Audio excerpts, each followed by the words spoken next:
Don't forget to like the video, share your thoughts in the comments, and subscribe to stay updated with our latest stories.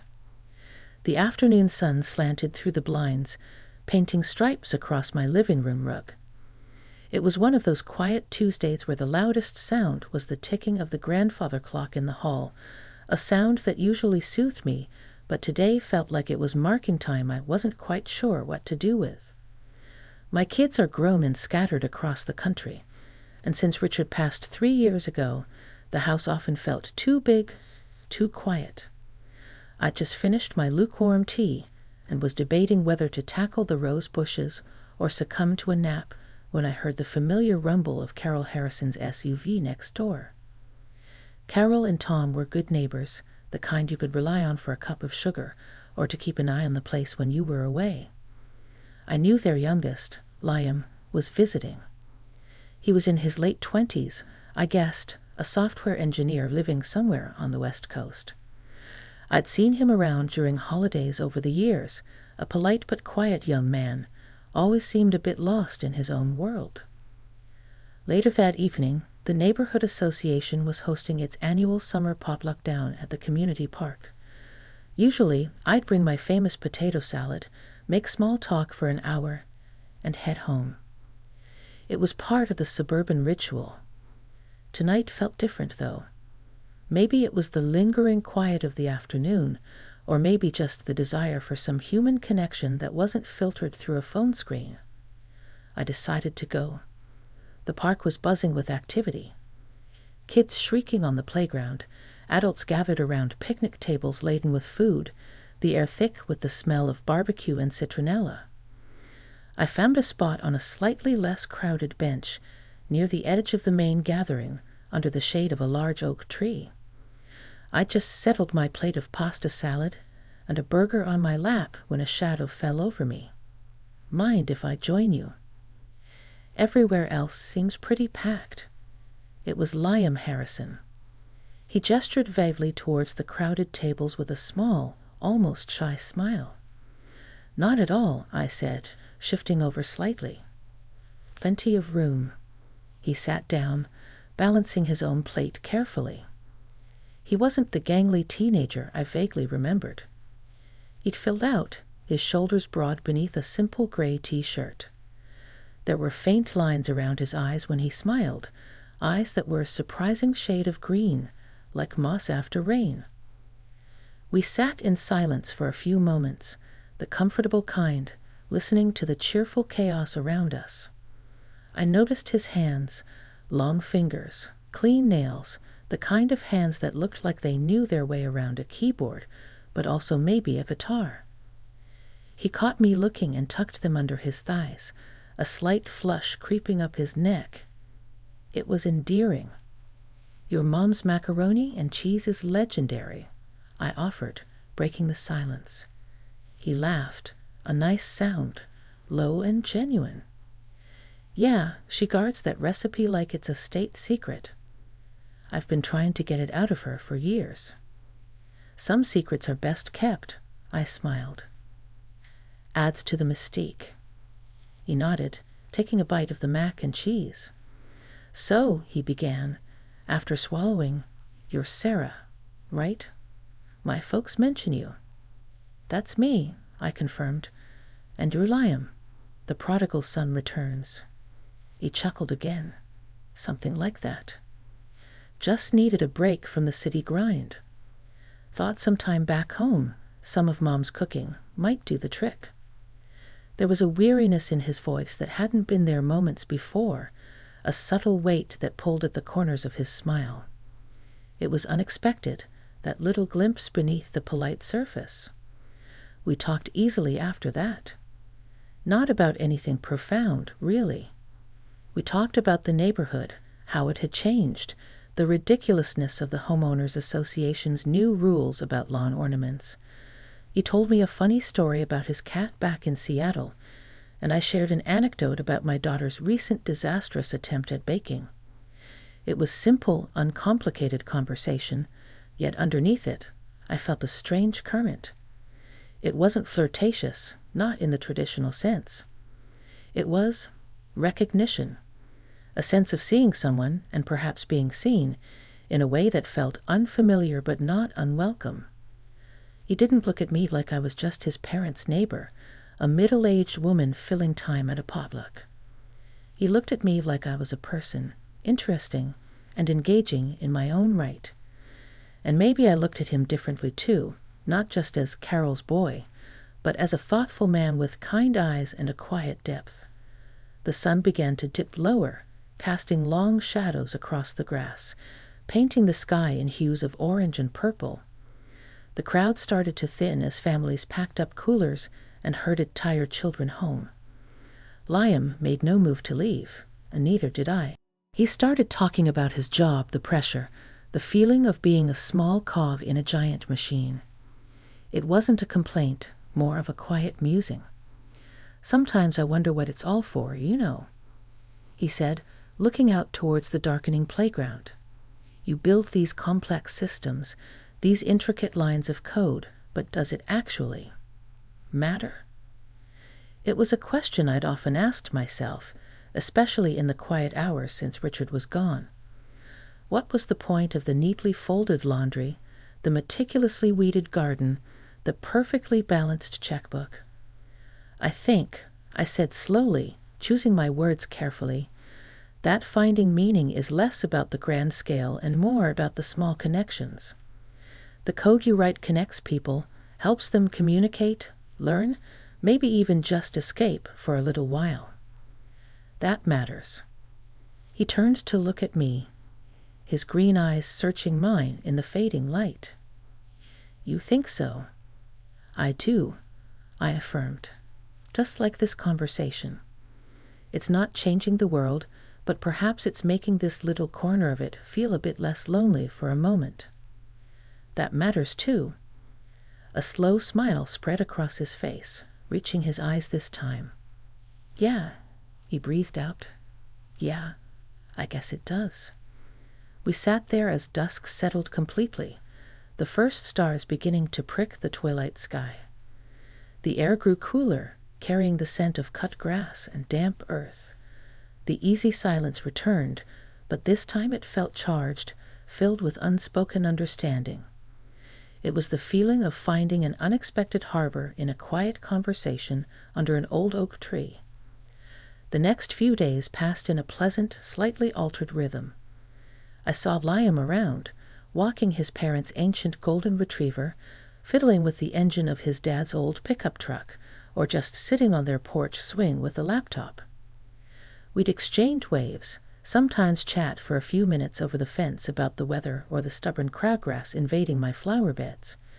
Each small interaction felt like adding another brushstroke to a painting I hadn't known I was creating. There was an ease between us, a lack of pretense that was refreshing.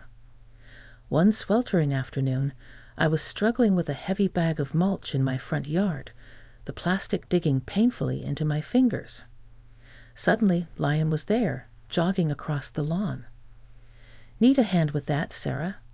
he asked, already reaching for the bag. "Oh, Liam, thank you." "This stuff weighs a ton," I puffed, grateful. He lifted it easily, carrying it over to the rose bushes I was working on. "No problem at all. Looks like you're putting in some serious work here." "Trying to," I sighed, wiping a bead of sweat from my forehead. "These roses are needier than my kids were as toddlers." He laughed, setting the mulch down gently. "My mom says the same thing about her azaleas." He lingered, leaning against the oak tree that shaded my yard. "Actually," he said, looking down at his hands, then back up at me, "I was wondering. I'm trying to troubleshoot a weird bug in this personal project I'm working on, and honestly, talking it through sometimes helps. My parents' eyes just glaze over when I mention code. Would you?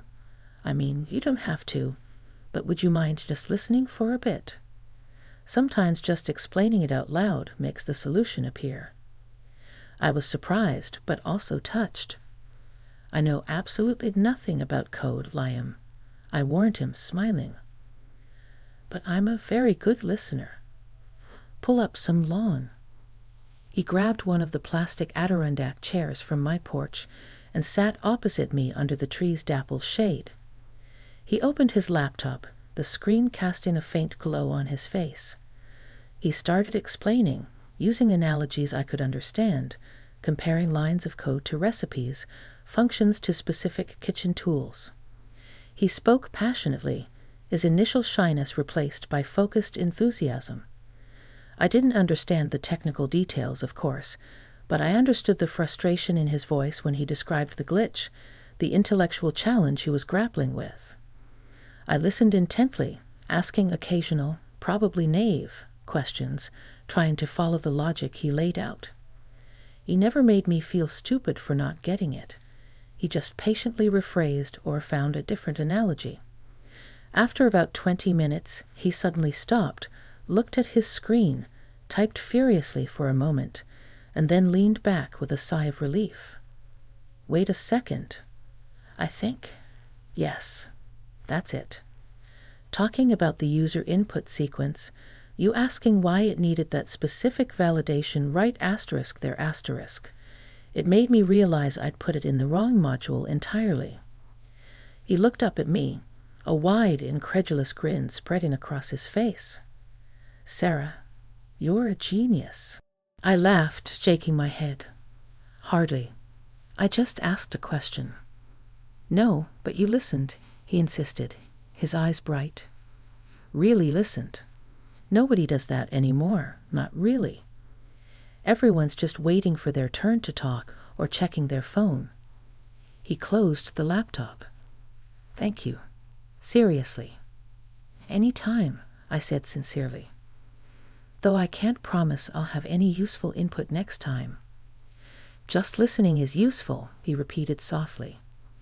We sat there for a while longer, the earlier ease returning, deepened now by this shared moment of problem-solving, however one-sided the actual solving might have been.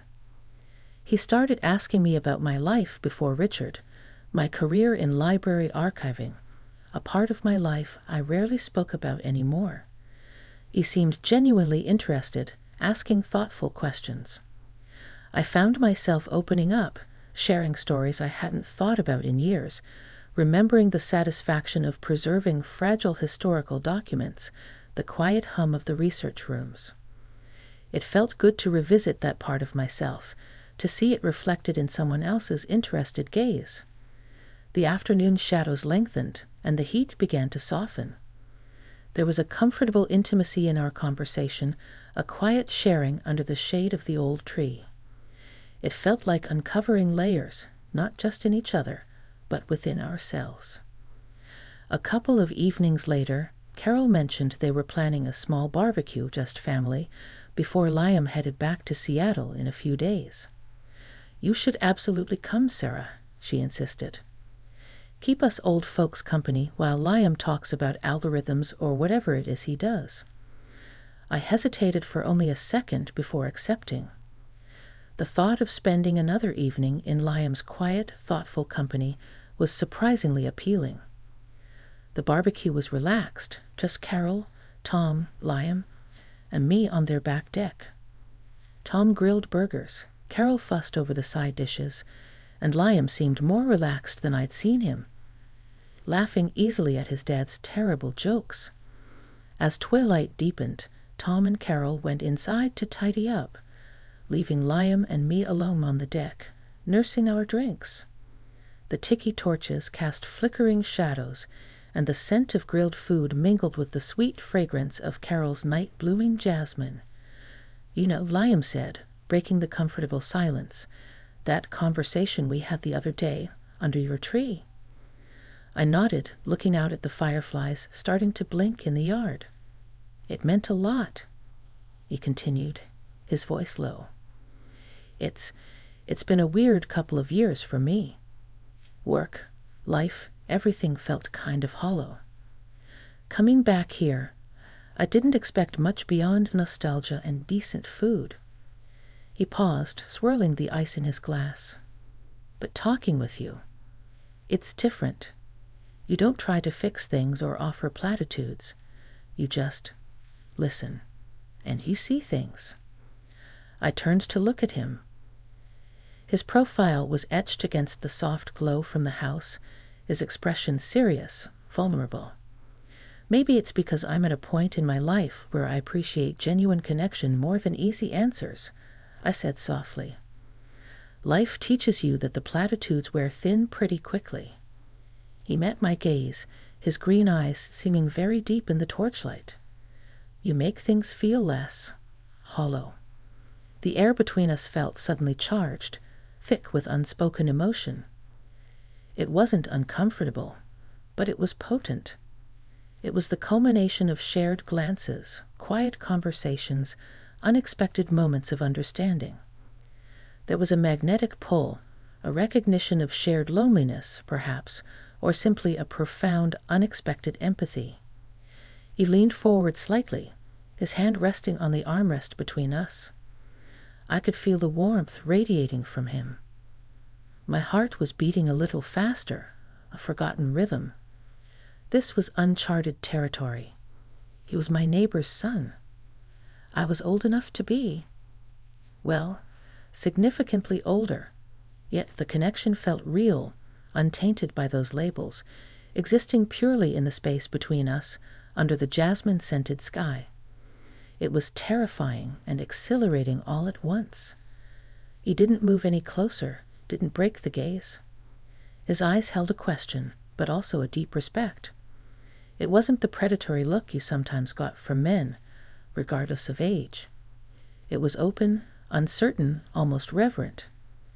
In that moment, I felt seen not as a widow, a neighbor, or an older woman, but as Sarah, a person with her own history, her own quiet strength, her own capacity for connection.